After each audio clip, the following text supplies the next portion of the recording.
buenos días, tardes o noches. Si tienes alguna historia o relato que contar, puedes mandarlo al siguiente correo, brandplacecuenta@gmail.com. Se los dejaré en la descripción. Sin más, empecemos. El espíritu del Puente Negro. Me llamo Juan y llevo años trabajando como maquinista ferroviario en México. A lo largo de mi carrera, he visto muchas cosas en los rieles, pero hay una experiencia en particular que jamás podré olvidar. Fue en el año 2011, precisamente el día de mi cumpleaños. Era una noche tranquila de sábado.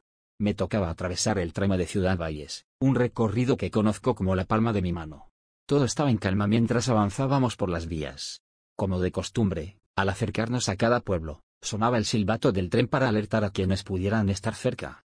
La hora rondaba las 11 de la noche cuando nos aproximábamos al famoso Puente Negro, una estructura que siempre me ha parecido imponente, casi sombría. Viajaba con mi ayudante, un joven con quien ya había compartido muchas rutas. De repente, lo escuché decir con un tono extraño: «Don Juan, ¿hay alguien en las vías?». Miré hacia adelante y lo vi claramente, un joven delgado, sin camisa, arrastrándose sobre los rieles.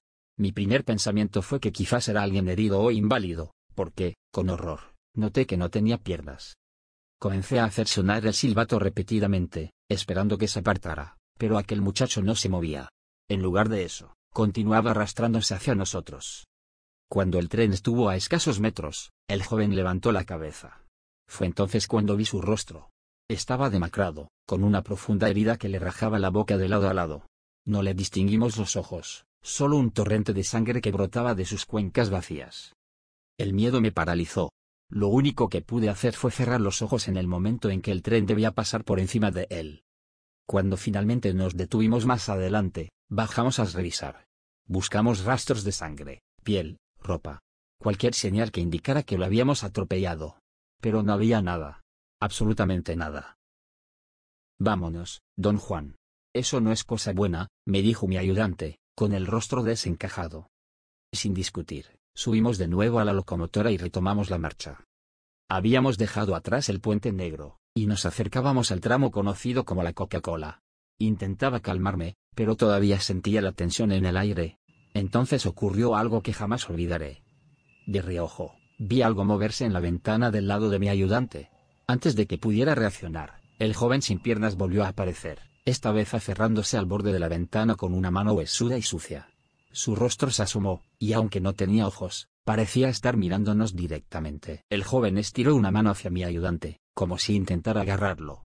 Mi compañero soltó un grito y retrocedió, casi cayendo de su asiento. En un instante, el muchacho desapareció de nuevo, lanzándose al vacío como si lo hubiera absorbido la noche. Detuve el tren, pero esta vez ni siquiera me molesté en bajar. Mi ayudante me miró con pánico en los ojos. «Es el mismo que se nos apareció antes, don Juan. No somos los únicos que lo hemos visto».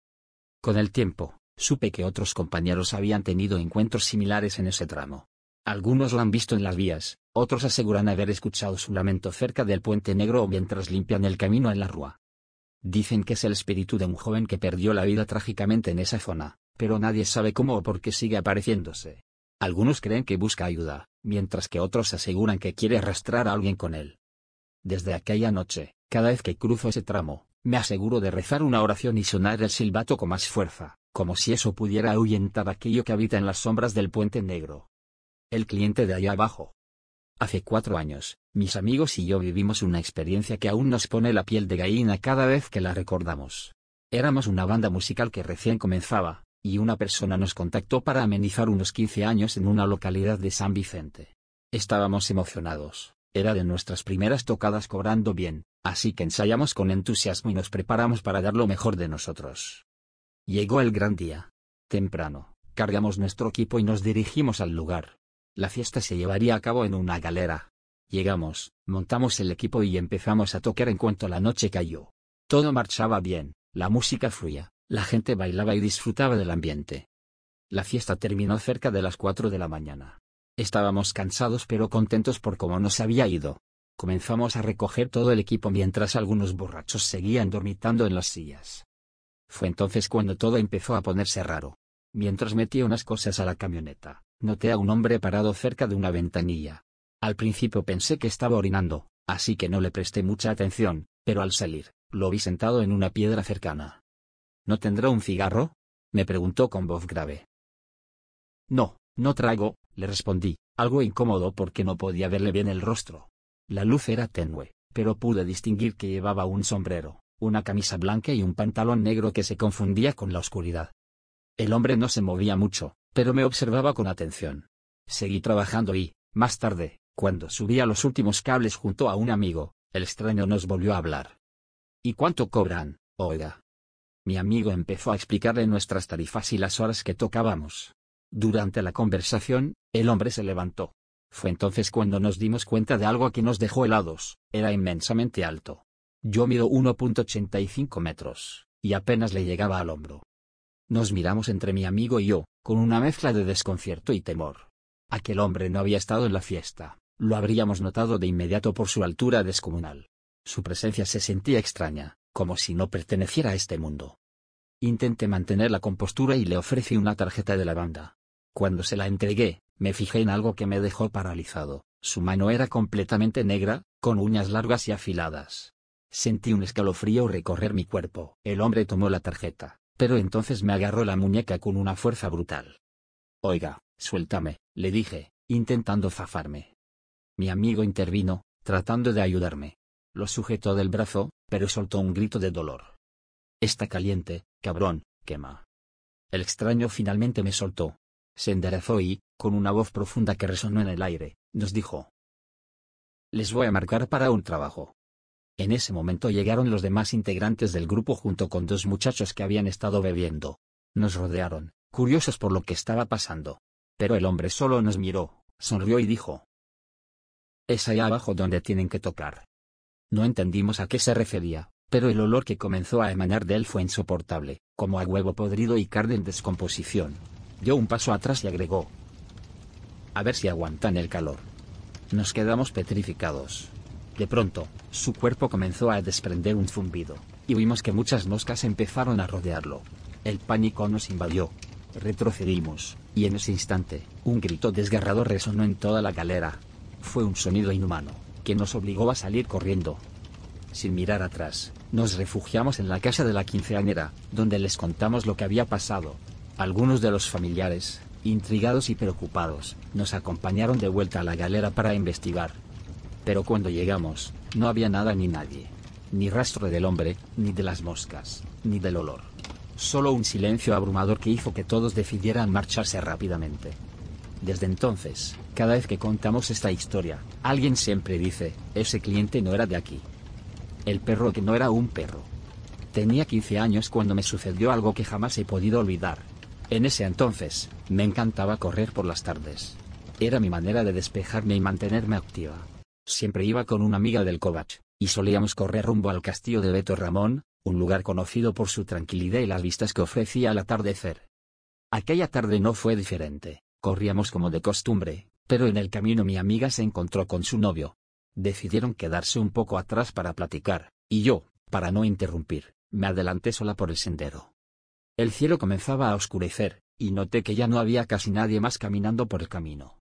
Me puse los audífonos y subí el volumen de mi música, tratando de mantenerme tranquila mientras aceleraba el paso para llegar al entronque de la Tangamanga. Fue entonces cuando sentí algo extraño, como si alguien o algo estuviera siguiéndome. Volteé por instinto y vi un perro flaco que venía detrás de mí. Al principio no le di importancia, pensé que era uno de esos perros callejeros que suelen andar por ahí. Pero lo raro fue que el perro no se detuvo. Siguió caminando detrás de mí hasta que, de repente, corrió y se puso frente a mí, bloqueándome el paso. Me detuve en seco, me quité los audífonos y traté de espantarlo. Le grité, pero el perro no se movía. Intenté pasar a su lado trotando, pensando que quizás se asustaría, pero lo que ocurrió después me dejó helada. Ese perro flaco se levantó en dos patas. Sí, en dos patas. Y comenzó a mover sus patas delanteras de una manera extraña, como si intentara imitar un movimiento humano. Mi corazón empezó a latir con fuerza, pero no me quedé quieta. Pasé rápidamente junto a él y seguí corriendo sin mirar atrás. Sin embargo, algo me obligó a voltear nuevamente. El perro seguía siguiéndome, pero ahora venía caminando todavía en dos patas, como si fuera una persona. Mis piernas temblaban, pero seguía avanzando. Fue entonces cuando escuché algo que me dejó aún más aterrada, un gruñido bajo, seguido de un extraño susurro. Ahí voy. Aceleré el paso, casi corriendo, y el gruñido se hizo más fuerte. Cuando volví a mirar, el perro había dejado de caminar en dos patas, y ahora corría hacia mí como cualquier perro normal. Pero mientras lo hacía, escuché de nuevo aquella voz, como si no proviniera de un animal. Ahí voy. Finalmente, el perro se lanzó al suelo de un salto, y cuando miré de nuevo, ya no era un perro. Era un joven, quizá de unos 20 años, sin playera, que corría detrás de mí. Su rostro estaba tenso, y aunque no decía nada más, su mirada era penetrante, casi sobrenatural. No pude contenerme más y empecé a gritar. Por suerte, a lo lejos vi la luz de una casa y corrí hacia ella. Una señora salió al escuchar mis gritos, llevando una silla consigo. «¿Qué pasa, hija?», me preguntó con calma. Le conté entre jadeos que un perro y un joven venían siguiéndome. Ella no pareció sorprendida. En lugar de entrar en pánico, colocó la silla en el suelo y se sentó. «Ahí viene mi nieto», dijo tranquilamente. Miré hacia el camino y vi al joven acercándose. Venía todo sudado, sin playera, y con pasos firmes. No dijo nada, simplemente pasó frente a mí y entró a la casa. Pero lo que ocurrió después me dejó sin palabras. Del interior de la casa salió el mismo perro flaco que había visto antes. Era exactamente igual. No supe qué decir ni qué hacer. En ese momento, vi venir a mi amiga con su novio. Corrí hacia ellos y les pedí que nos fuéramos de inmediato. Esa fue la última vez que corrí por ese rumbo. Aún no entiendo lo que pasó esa noche, pero estoy segura de que no era algo normal. Si te gustó el video, regálame un like y suscríbete. Muchas gracias.